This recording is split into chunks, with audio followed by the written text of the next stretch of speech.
అందరికి నమస్కారం. కొత్త వాళ్ళతో ఒక ప్రయత్నం సినిమా ఫీల్డ్లో ఎప్పుడు చాలామంది చేస్తూనే ఉంటారు, కానీ 99% ఫెయిల్ అవుతుంటారు. ఒక 1% సక్సెస్ పర్సంటేజ్ కొత్త వాళ్ళతో చేసేది. సో బ్యూటీ ఏంటంటే అలా కొత్త వాళ్ళుగా నిర్మాతలు మురళి కానీ నవీన్ కానీ అండ్ ఒక new director, new technicians, new ఆర్టిస్టులను అందరితో చేస్తూ ఇండస్ట్రీ నుంచి ఒక బలాన్ని యాడ్ చేసుకున్నారు. అదే ప్రభు అండ్ రాంబాబు. నిజంగా ఈరోజు ప్రభు రాంబాబు లేకుంటే మా అందరినీ మీరు కష్టంగా ఇక్కడికి తీసుకొచ్చేవాళ్ళు. మీరు వస్తే మేము అపాయింట్మెంట్ ఇచ్చేవాళ్ళం కూడా కాదు, నిజం అది. సో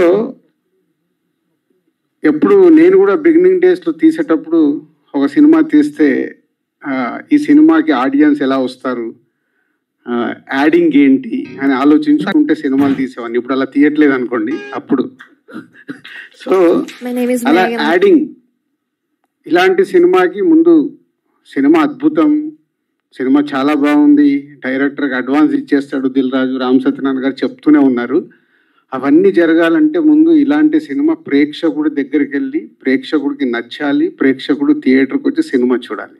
అది బిగ్ ఛాలెంజ్. తీయడం గొప్ప కాదు ఈ రోజుల్లో ఇలాంటి సినిమాకి ప్రేక్షకుడిని థియేటర్ వరకు తీసుకురావడం మీకు బిగ్ ఛాలెంజ్. సో లక్కీ ఇందాక చూసిన సాంగ్ కానీ ట్రైలర్ కానీ చాలా ఇంట్రెస్టింగ్గా ఉన్నాయి. Good concept. అంటే ఇది ఒక మేము తీసిన బలగం కావచ్చు, మొన్న కమిటీ కుర్రాలు కావచ్చు, ఇలాంటి సినిమాలన్నీ ప్రేక్షకుల దగ్గరికి వెళ్ళటానికి స్లో రిలీజ్ అయిన తర్వాత మౌత్ టాక్ ద్వారా మీడియా మిత్రులు మంచి రివ్యూలు ఇస్తే చూడాలని ఇంట్రెస్ట్ క్రియేట్ చేస్తే కానీ ఈరోజు ప్రేక్షకులు థియేటర్కి రావట్లేదు. వాళ్ళని కూడా మేమే చెడగొట్టాంలేండి. మీ ఇంట్లోనే కూర్చోండి 4 వారాలలో మేమే ఓటీటీలో మీకు సినిమా చేస్తామని రాకుండా చేసుకున్నాము.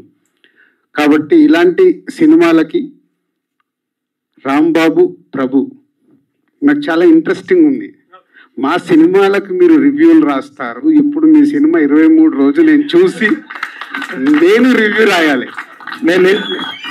నేను ఇందాక చెప్పింది అదే సార్. వీళ్ళకి ఇద్దరు 2 రకాల ప్రేక్షకులు ఉంటారు. నేను పాజిటివ్గా చెప్తున్నాను, నెగిటివ్గా. అంటే నేను రాంబాబు గారు అండ్ ప్రభు గారు వచ్చి నన్ను ఇన్వైట్ చేసినప్పుడు నాకు అంటే ప్రభు గారు రెగ్యులర్గా కలుస్తుంటారు, రాంబాబు గారు కేబీఆర్ వాక్లో కలుస్తుంటారు, అప్పుడప్పుడు పిలిచి మాట్లాడుతుంటాను. అలాగే సరే ఇట్లా ఒక చిన్న సినిమాకి ఎగ్జిక్యూటివ్ ప్రొడ్యూసర్గా చేస్తానని చెప్పడం జరిగింది.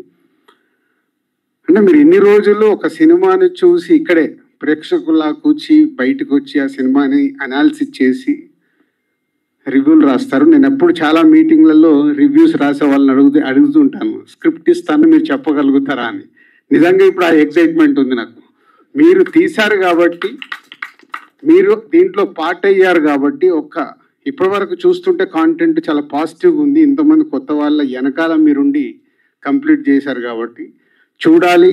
నాలాంటి వాళ్ళు నిర్మాతలు, సో మీడియా వాళ్ళు సపోర్ట్తో ఈరోజు వస్తున్న సినిమాని, మంచి సినిమా అయితే మనము ముందుకు వచ్చి రేపు సపోర్ట్ చేయాలి. ఇలాంటి చిన్న సినిమాకి నేను ఫస్ట్ పర్సన్గా ఉంటాను ఇలాంటి చిన్న సినిమాని సపోర్ట్ చేయడానికి. రాంబాబు గారు అండ్ ప్రభు గారు థ్యాంక్ యూ. అంటే మీ అందరికి తెలిసి ఏదైనా చిన్న సినిమా ఇంట్రెస్టింగ్ ఉందంటే నేను సపోర్ట్ చేయాలని ఎప్పుడు కోరుకుంటాను. మేము వచ్చింది అక్కడి నుంచే కాబట్టి. So all the best whole team. నాకు సినిమా ఎప్పుడు చూపిస్తారు? ఎనీ టైం మీరు అట్లా సెలబ్రిటీ షోకి వస్తారు రాజు గారు. మీరు ఏ షో ఉన్నా నాకు ముందు చెప్పండి, చూసి నేను ఆ రోజు కూర్చొని సినిమాకి రివ్యూ రాస్తాను.